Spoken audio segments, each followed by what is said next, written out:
ஆண்டவராகிய இயேசு கிறிஸ்து நாமத்தினாலே உங்கள் அனைவருக்கும் அன்பும் சமாதானம் உண்டாவதாக. இதோ இந்த தெரிந்து கொள்ளப்பட்ட நிகழ்ச்சி மூலியமாக உங்களை சந்திப்பதில் மகிழ்ச்சி. இன்று கூட நாம் தெரிந்து கொள்ளப்பட பாடம் என்னென்னா, சிலுவையில் 7 வார்த்தை சொன்னார் இல்லையா, அதில் தாகமாக இருக்கிறேன். பாருங்கள், ஆண்டவர் சிலுவையில் தாகமாக இருக்கிறேன்னு சொல்கிறார். இப்போது அவர் அடிக்கப்பட்டு நொறுக்கப்பட்டு சிலுவை சுமந்து நைட்டெல்லாம் அடிக்கப்பட்டு ஏரோதுக்கிட்ட விசாரித்து, பிலாத்துக்கிட்ட விசாரித்து, ரோமர்கள்கிட்ட அசிங்கப்பட்டு, கொட்டப்பட்டு, ஏளனை செய்யப்பட்டு, அதில் இல்லாமல் அங்கேருந்து சிலுவை தூக்கிட்டு வந்து நகரத்துக்கு வெளியே கொல்கத்தா என்ற மண்டை ஓட்டு பக்கம் அங்கே அவர் சிலுவையில் அறையப்பட்டு இருக்கிற ரத்தம்லாம் சிந்தி சிலுவையில் தொங்கிட்டு இருக்கும்போது 4வது வார்த்தையாக தாகமாக இருக்கிறேன் அப்படின்னு சொல்கிறார். அது உலகப்படி பார்த்திங்கன்னா நம்ம யோசிக்கலாம், அவர் ஒரு தண்ணி தாகம் எடுக்குது. ஏன்னா நாக்கெல்லாம் வறண்டு போய் மரண தருவாயில் இருக்கிறதுனால, அடிக்கப்பட்டு நொறுக்கப்பட்டதால், சிலுவை தூக்கிட்டு வந்ததால் அந்த வறண்டு போய் நாவெல்லாம் வறண்டு போய் இருக்குது. அதனால ஆண்டவர் தாகமாக இருக்கிறேன்னு சொன்னார். இதை உலக ரீதியாக நம்ம பார்த்தோன்னா அதுக்கு கரெக்டாக இருக்குங்க. ஆனாலும் நம்ம ஆவிக்குரிய இதில் பார்த்தோன்னா அதனுடைய அர்த்தமே வேறு இருக்கும். நீங்கள் எடுத்துக்காட்டாக பார்த்தீங்கன்னா, யோவான் 4வது அதிகாரத்தில் அந்த சமாரிய பெண்ணை பார்க்க போவார். அப்போது பேசிகிட்டு இருக்கும்போது சீடர்கள் அவருக்காக உணவு வாங்கிட்டு வரோம், ஆண்டவரே நீங்கள் இங்கே இருங்கன்னு சொல்லுவாங்க. அவர் இருப்பார், 12 பேரும் போயிடுவாங்க. அப்போ சமாரிய பெண் வருவாங்க. அவங்களோட கலந்துரையாடி பேசி முடித்ததுக்கப்புறம் அவங்க கிறிஸ்துவை நான் தெரிஞ்சுக்கிட்டேன், நான் போய் எல்லாருக்கிட்டையும் சொல்லுவேன்னு சொல்லிட்டு ஓடுறாங்க. அவங்க போனோடனே 12 சீடர்களும் வராங்க. போகும்போது சீடர்கள் வராங்க. வரும்போது அவங்க உணவு வாங்கிட்டு ஆண்டவரே சாப்பிட்டீங்களான்னு கேட்டாங்க. அப்போ அவர் சாப்பிட்டன்ற மாதிரி சொன்னார். அப்போ அவர் யாரையாவது உணவு கொடுத்துருப்பாங்களோ அப்படின்னு நினச்சாங்க. யோவான் 4வது அதிகாரம் 33, 34 வசனம் பார்த்தீங்கன்னா, அவருக்கு யாராவது உணவு கொடுத்துருப்பாங்களோன்னு நினச்சிருப்பாங்க.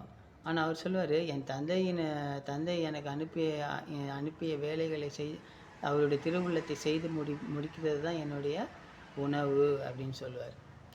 இப்போது உலகத்துக்குரிய உணவை அவங்க கேட்டாங்க, இவர் ஆவிக்குரிய உணவை சொல்கிறார். அந்த மாதிரி அவர் சிலுவையில் இருக்கும்போது அவர் தாகமாக இருக்கிறேன்னு சொல்கிறார். அந்த தாகமாக இருக்கிறேன்றது எதை குறிக்குது? நம்மளை குறிக்குதுங்க. நம்ம மனம் திருந்தணும். நம்ம மனம் திருந்த அவர் தாகமாக இருக்கிறார் இல்லைங்களா? அப்போது நம்ம மனம் திரும்பணும். மனம் திரும்பி தான் வாழணும். ஏன்னா அவர் தாகமாக இருக்கிறேன்னு சொல்கிறாரு. இப்போவாவது நீங்கள் திருந்துவீங்களா? தாகமாக இருக்கிறேன் நான், இப்போவாவது நீங்கள் உங்களை மாற்றிக்குவீங்களா? மனம் மாறுவீங்களா? நான் இந்த உலகத்துக்கு எல்லாம் நிறைவேறிடுச்சு, கடைசி லாஸ்ட், அது இன்னும் மரணிச்சிட்டாருன்னா அது சாத்தானை ஜெயிச்சிட்டாரு. ஆக்சுவலாக ஜெயிச்சிட்டாரு, இன்னும் அந்த மரணன்றதுக்காக வெயிட் பண்ணிகிட்ருக்காரு. அப்போது நீங்கள் இதெல்லாம் பார்த்து இப்போவாது மேசியா உங்களுக்காக உயிரை விடுவான்னு ஏசியா தீர்க்கதரிசி 53வது அதிகாரத்தில் சொன்னது, தாவீது ஐயா 22வது சங்கீதத்தில் சொன்னது, இதெல்லாம் படிச்சிருப்பீங்கல்ல. அப்போவாது பரிசேயர்களோ சதிசேயர்களோ இதெல்லாம் வேத பாடகர்களோ மறைநூல் அறிஞர்களோ இதெல்லாம் படிச்சிருப்பீங்களே. இப்போவாது புரிஞ்சிங்கடா நான் தாகமாக இருக்கிறேன். நீங்கள் புரிஞ்சுக்கிட்டீங்கன்னா நான் தான் மேசியா, நான் தான் கிறிஸ்து, நான் வந்துட்டேன், இனிமேலாம் திருந்துவீங்களா அப்படின்றது பார்க்குறாருங்க. ஆனால் அவங்களும் புரிஞ்சிக்கல. இன்றைக்கி சிலுவையை நோக்கி பார்க்குற நம்மளும் புரிஞ்சிக்கல. நம்மளும் அவரை நோக்கி பார்க்கும்போது 40 நாள் பாஸ்டிங் இருக்கிறோம். நம்ம அப்படியே நாங்கள் நான்வெஜ் சாப்பிட மாட்டோம், பாஸ்டிங் இருக்கிறோம், அது பண்ண மாட்டோம், இது 40 நாள் முடிஞ்சதுக்கப்புறம் நம்ம கேரக்டர் மறுபடியும் உலகத்துக்கு அண்ணன போகுது. அப்போது நம்ம மனம் இருந்ததே இல்லை. அவர் இன்னும் நம்மளை நோக்கி தாகமாக இருக்கிறேன் அப்படின்னு தான் சொல்கிறாரு. அதாவது அவங்களாவது ஜீசஸை சிலுவையில் அரைஞ்சாங்க, ஆனால் ஜீசஸ்ன்னு ஏற்றுக்கல. ஆனால் நம்ம ஜீசஸ் எல்லாம் கடவுள்னு ஏற்றுக்கிட்டோம். அப்போது அவங்கள விட நம்மளுக்கு தண்டனை ஜாஸ்தியாகிடும் இல்லைங்களா? அதனால் தயவுசெய்து மனம் மாறுங்க. அவர் தாகமாக இருக்கிறாரு. அந்த தாகத்தை தீர்க்கணுன்னா நம்ம மனம் மாறணும், அவரை ஏற்றுக்கொள்ளணும். அவர் சொல்ல, என்னுடைய நுகத்தடி உங்களை அழுத்தாது அப்படின்றது. சுமை சோர்ந்திருப்போரே என்னிடம் வாருங்கள், நான் உங்களுக்கு இளைப்பாறுதல் தருவேன் அப்படின்றார். அப்போது நம்ம இந்த உலக சுமையே தூக்கிட்டு அழிஞ்சுன்னு இருக்கிறோமே தவிர, அந்த சுமை வரும்போது இவரை மறந்துடுறோம். அவரு இந்த எதுக்கு தாகமாக இருக்கிறேன்னு சொல்கிறாரு, அதெல்லாம் நம்ம புரிஞ்சிக்க மாட்டோம். நம்ம மனம் திருந்துதலுக்கு அவருக்கு தாகமாக இருக்கிறாரு. நம்ம மனம் திருந்தணும். மனம் திரும்பினா மட்டும்தான் வந்து நம்ம கிறிஸ்துவை ஏற்றுக்கொண்டோம், கிறிஸ்துவ வழியில் வாழ்கிறோம், நம்ம கிறிஸ்தவர்கள் என்று சொல்கிறதுக்கு. இன்னும் நம்ம ஜாதி பார்க்குறோம், மதம் பார்க்குறோம், இனம் பார்க்குறோம், மொழி பார்க்குறோம், கலர் பார்க்குறோம், என்னென்னவோ பார்க்குறாங்க. குட்டையா நெட்டையான்லாம் பார்த்துட்டு இருக்கிறோம். ஏன் ஏன் இந்த இனவெறி இல்லைங்களா? இப்போ ஒருத்தன் நெல் பயிரிடுறான், ஒருத்தன் பருப்பு பயிரிடுறான், ஒருத்தன் வெங்காயம் தக்காளி பயிரிடுறான், ஒருத்தன் நகை செய்கிறான், ஒருத்தன் மந்திரம் ஓதுறான். இதை எல்லாத்தையுமே நம்ம என்ன பண்ணுறோம், அனுபவிக்கிறோம். நெல்லுக்கிட்ட நெல் வாங்கிக்கிறோம், வெங்காயம் தக்காளி இது பண்ணுறவன்ட்ட அதை வாங்கிக்கிறோம், சில்பர் தைக்கிறவன்ட்ட சில்பரை வாங்கிக்கிறோம், முடி வெட்டுறவன்ட்ட முடி வெட்டிக்கிறோம். இப்படி எல்லாமே ஒவ்வொரு இதுலேருந்து தான் நம்ம வாங்குறோமே தவிர, எல்லாம் ஒரே ஆள்கிட்ட இருந்து வாங்கலை, எல்லாம் தனித்தனியான ஒரு இதில் வாங்குகிறோம். அப்போது நம்ம இப்படி தான் வாழ்கிறோம். நம்மளுடைய வாழ்க்கை கடவுள் இப்படி தான் கொடுத்துருக்காரு இல்லையா?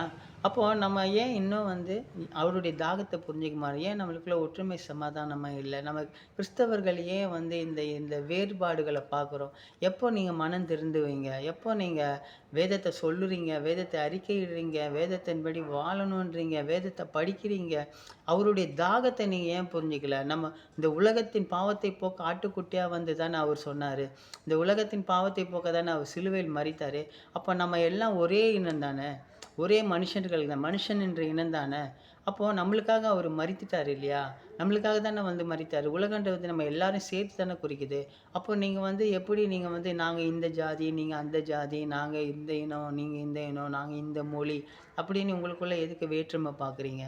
எப்போ மனம் மாறுவீங்க? அவர் தாகத்தை நம்ம எப்போ தீர்ப்போம்? நம்ம என்றைக்கு மனுஷனாக வாழ்வோம்? எப்போ நம்ம மனுஷனுக்குரிய செயல்களை செய்வோம்? அவர் செஞ்சார் இல்லை, என்னால் வாழ முடியும், நீங்களும் என் வழியில் வாங்கன்னு சொன்னார். அப்போ நம்ம எப்போ வாழுவோம்? தயவுசெய்து சொல்கிறேன், அவருடைய தாகத்தை நம்ம புரிஞ்சிக்கணும். நம்ம வாழ்ந்தால் மட்டும்தான் அவர் தாகத்துக்கு நம்ம நீர் கொடுக்குற மாதிரி இருக்கும். நம்ம வாழலைன்னா அவர் தாகத்துக்கு அந்த கசப்பு காடியை கொடுத்தாங்க. அது வந்து அது கசப்பாக இருந்துச்சுன்னா அவர் ஒரு இதில் குடிக்கலன்னு போட்டிருக்கு, ஒரு இதில் குடித்து ஜீவனை விட்டார்னு வருது. ஆனால் அந்த கசப்பு காடி எப்படி இருக்குதோ அந்த மாதிரி நம்ம வாழ்க்கை இருந்துடக்கூடாதுங்க. நம்ம உண்மையிலே அவர் தாகத்தினா அவரை நம்ம ஃபாலோ பண்ணோம். நம்ம அவர் ஃபாலோ பண்ணுறதால் மட்டும்தான், அதன்படி வாழ்ந்தால் மட்டும்தான், மனுஷன் மதிக்கிற ஒரு இதாக இருந்தால் தான், அன்புன்ற ஒரு ரகசியத்தை, அன்பு என்ற பிரபஞ்சத்தை, இந்த பூமியே கொள்ளாத ஒரு இது தான் அன்பு தான். ஏன்னா பூமி வந்து வெறும் தம்மத்தோண்டு தாங்க, அவர் காலடி. ஆனால் அவர் விண்ணகத்திலேருந்து இறங்கி இந்த அன்புன்ற ஒரு விஷயத்துக்காக இறங்கி வந்தார். அப்போ அந்த அன்பு எவ்வளோ பெருசு பாருங்கள். இங்கேருந்து அவர் 7வது வானத்தில் இருக்காரோ, 8வது வானத்தில் இருக்காரோ, அங்கே வரைக்கும் அந்த அன்பு இருக்குது. அங்கேருந்து இறங்கி வந்து நம்மளுக்காக அடிபட்டு, உதப்பட்டு, மரித்து, உயிர்த்து மறுபடியும் அங்கே போய் இருக்கார். நம்மளுக்காக வெயிட் பண்ணுறாரு. ஏற்ற காலம் நேரம் வரும்போது அவர் மறுபடியும் வருவாருன்னு போட்டிருக்கு. அப்போது இந்த சின்ன அன்பு எவ்வளோ பெரிய, பூமியை விட இது பெருசுங்க. அதனால் அந்த அன்பு, மனுஷனை மதிக்கிற ஒரு அன்பு, கஷ்டப்படுறவனுக்கு உதவி செய்கிற அன்பு, துன்பப்படுகிறவனுக்கு ஆறுதல் சொல்கிற ஒரு அன்பு, நோயாளியை விசாரிக்கிற ஒரு அன்பு, இந்த அன்பெல்லாம் வந்தது அவர் தாகமாக இருக்கிறார். அதனால தான் நம்மளுடைய பாவங்களையும் நம்மளுடைய நோய்களையும் நம்மளுடைய சாபங்களையும் அவர் உடலில் ஏற்றுக்கிட்டாரு, சிலுவையில் மரித்தார், ரத்தத்தை சிந்தினார், கடைசி சொட்டு ரத்தம் இருக்க சிந்தினார். இறந்த பிறகும் அவர் விழாவில் குத்துறது அளவுக்கு, அந்த அளவுக்கு அவர் அந்த வலி வேதனை கடைசி சொட்டு ரத்தத்தையும் சிந்துற அளவுக்கு அவர் வாழ்ந்தாருங்க. அப்போ நம்ம வந்து எப்போ மனந்திருந்துவோம்? நம்ம மனந்திருந்துதல் மட்டும்தாங்க வந்து அவருடைய தாகத்தை தீர்க்க முடியும். தாகமாக இருக்கிறேன்னு சொன்னார்னு நீங்கள் வாசிச்சுட்டு போயிடாதீங்க. எத்தனையோ வந்து சர்ச்சில் சொல்லுவாங்க தாகமாக இருக்கிறேன்னு, அதை வந்து நீங்கள் கடந்து போயிடாதீங்க. அந்த இடத்துல நில்லுங்க. அவர் தாகத்தை நம்ம தீர்க்கணும். அவர் தாகத்தின்படி தீர்க்கிறது நம்மளுடைய வாழ்க்கை முறை மாறணுங்க. தயவு செய்து அவர் நம்மளுடைய வாழ்க்கையை மாற்றுங்க. கிறிஸ்துவ வாழ்க்கைன்னா என்னன்னு தெரிஞ்சுங்க. கிறிஸ்துவ வாழ்க்கை எப்பொழுதும் பணிந்து நடப்பது, விட்டு கொடுப்பது, அன்பு செய்வது, கீழ்ப்படிவது, முக்கியமாக கட்டளைகளுக்கு கீழ்ப்படிந்து வாழ்வது, இப்படி தாங்க நம்ம வாழணும். தயவு செய்து வாழுங்க. வாழ்ந்து கர்த்தருடைய தாகத்தை நாம் தீர்ப்போங்க. நிகழ்ச்சி மூலமாக உங்களை சந்தித்ததில் மகிழ்ச்சி. உங்களுக்கு அன்பும் சமாதானம் உண்டாதாக. இதை பார்த்து கொண்டிருக்கிற நீங்கள் கர்த்தரால் ஆசீர்வதிக்கப்பட்டவர்கள். ஆமேன்.